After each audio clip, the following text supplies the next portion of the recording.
So what's up sa mga kahombre ko dyan? Makagago, what's up man na naman nga pala to. At syempre mga kahombre ko, alam nyo na, today is the day kung saan atin pong tatalakayin ang the biggest ever YouTuber sa balat ng YouTube, syempre, kayo naman. At siya po sa ngayon nahaharas, ng isang mini vlogger na kung tawagin ay si Mangyan Vlog. Ngayon mga kahombre ko, ito po ay nakakalungkot at ating tunghayan ang the biggest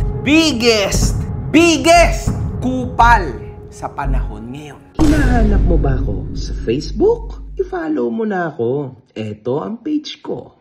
Kasi ako rin naman na-experience ko na yung troll farms ng ng Facebook. Actually may nakausap ako tapos sabi niya, una ayoko pang maniwala. Sabi niya sa akin ganun, boss, try mo lang.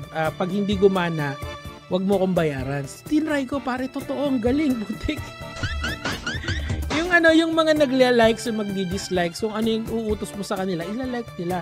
Pero hindi ko na syempre magawa kasi putya, biruin mo, araw-araw ako nagpo-post ng DDS, edi araw-araw din ako magbabayad. Si Gio Ong po ay isang Filipino rapper at influencer na sumikat sa mga content nito ukol sa pagbablog. Meron itong 4.7 million followers sa Facebook at 7.66M subs sa YouTube. Super big, mga kahombre ko. Isa si Gio Ong sa kilalang mayayaman na YouTuber sa Pilipinas. Including dito ang pagkakaroon niya ng iba't ibang mga properties, napakaraming mga sasakyan, at yate. Ano ba meron kay Gio Ong? Bakit siya ang content natin ngayon? Hindi si Gio Ong, mga kahombre ko, ang may kamalian sa content na ito. Kundi ito'y nagugat dahil sa small vlogger na si Mangyan Travel Vlog. Kaso pinatulan nyo pa talaga. Grabe to mga kahombre ko. Alam nyo, sa totoo lang, ako nalulungkot, no? Kasi si Gio Ong po, I think siya na lang yung nag-iisa, no? Na influencer na wala ka talagang maibubutas. And actually, wala ka ring mabubutas pagdating ng panahon.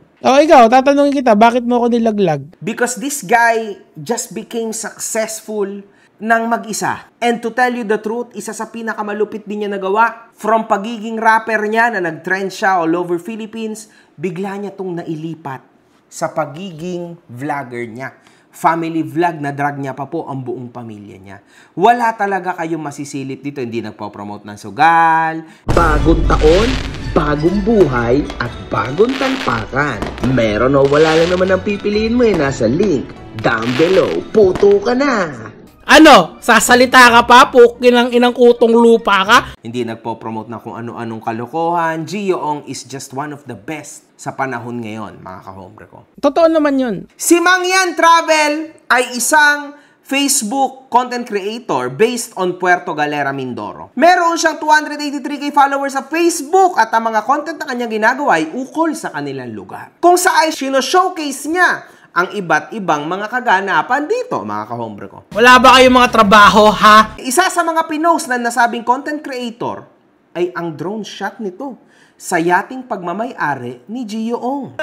Rowena, ang ungol mong kay sarap sa tenga, mga advice mong naglilibugan, mga galawon mong nagseseksihan, check me back in your arms, Rowena.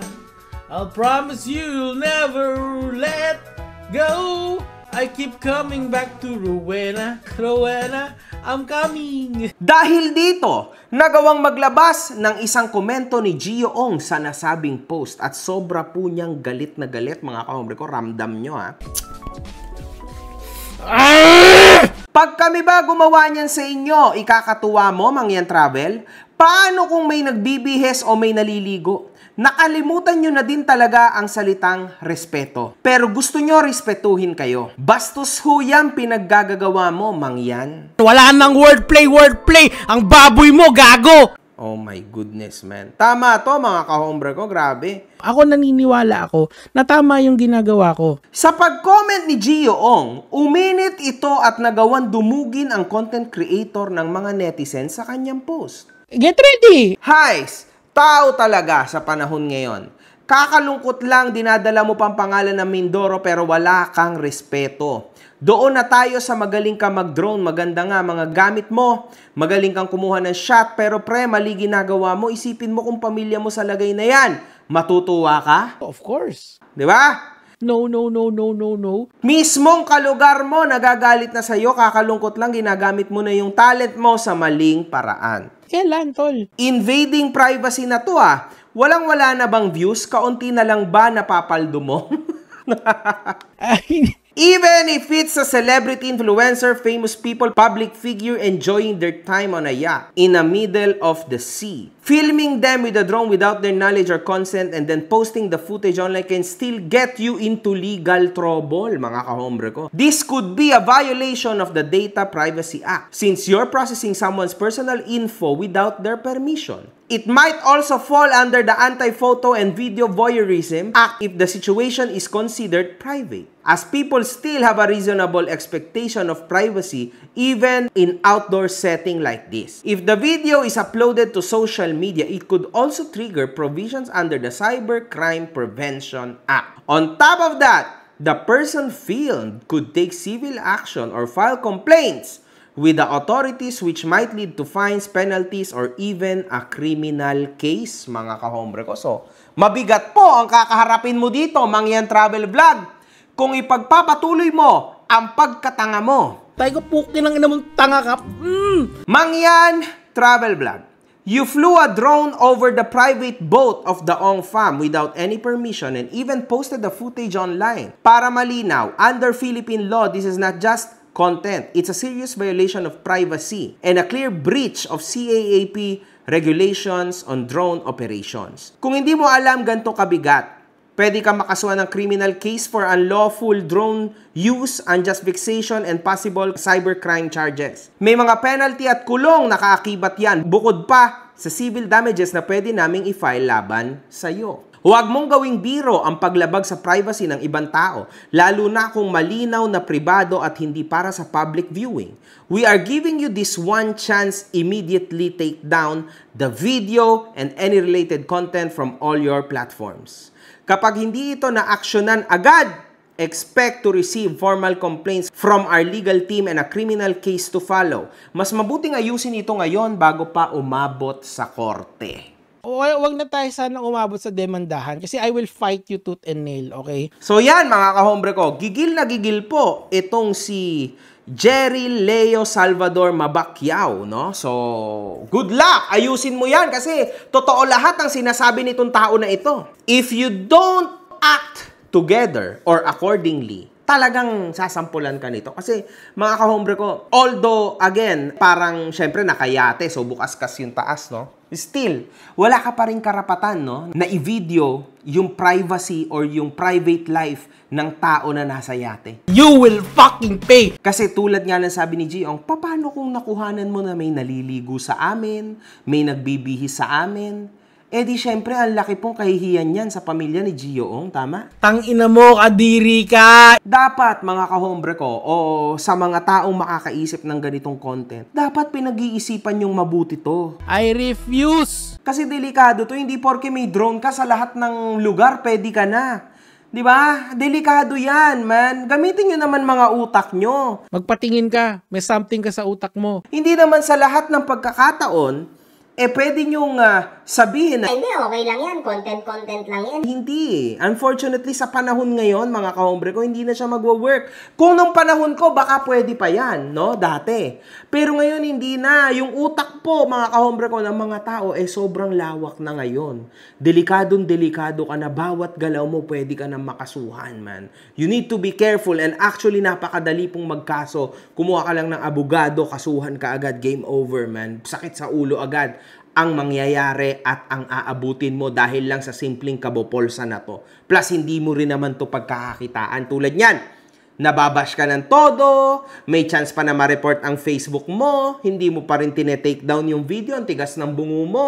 Siguro first time mo makaramdam na ikaw trending ng ganito.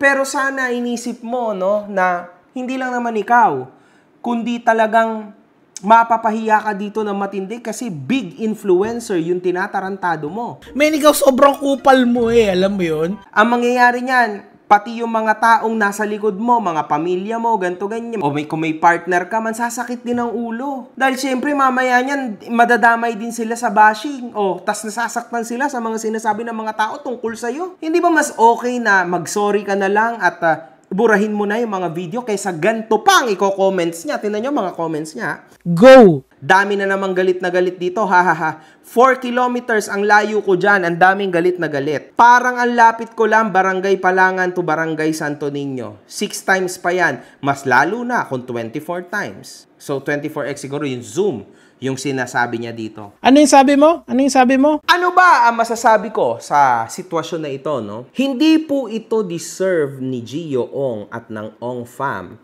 as siya po yung one of the most viewed YouTuber and well-known, respected sa mundo ng social media, sa mundo ng YouTube, no? Sa Philippines, mga kahombre ko. At wala siyang inaapakan na tao, or tinarantadong tao, di ba? Hindi tulad ko. Kumbaga, wala siyang ginagawang masama, no? Para ganyan ang ibalik natin o ibalik ng tao sa kanya. Ayan talaga mga kombre ko, sasabihin ko sa inyo na hindi po deserve ni Gio Ong na ganito. Alam niyo yun? Kasi sobra niyang marespeto ang klase ng tao, pati pamilya niya, tas babastusin ng ganito. Hindi po siya tama. That's it. Para sa akin mga kombre ko, this is a big mistake. Lalo na't ang ginawan mo pa ng ganito, yung taong napakabait. Diyos ko, Lord. Pwede nyo naman gawin to sa ibang tao. Bakit kay Gio Ong pa? Wag, man. Kung manghihingi ang tao ng konting privacy and respeto, ibigay naman. Grabe naman kahinayupak nyo. Ang ganyan kayo. Grabe. Wala nang ginagawang masama yung tao. Kayo naman ang gagawa ng masama. Hindi nang iistorbo yung tao. Kayo ang mangiistorbo sa tao. It's hard, mga kahombre ko. Patawarin mo na ako! Ako na yung magsasorry sa'yo!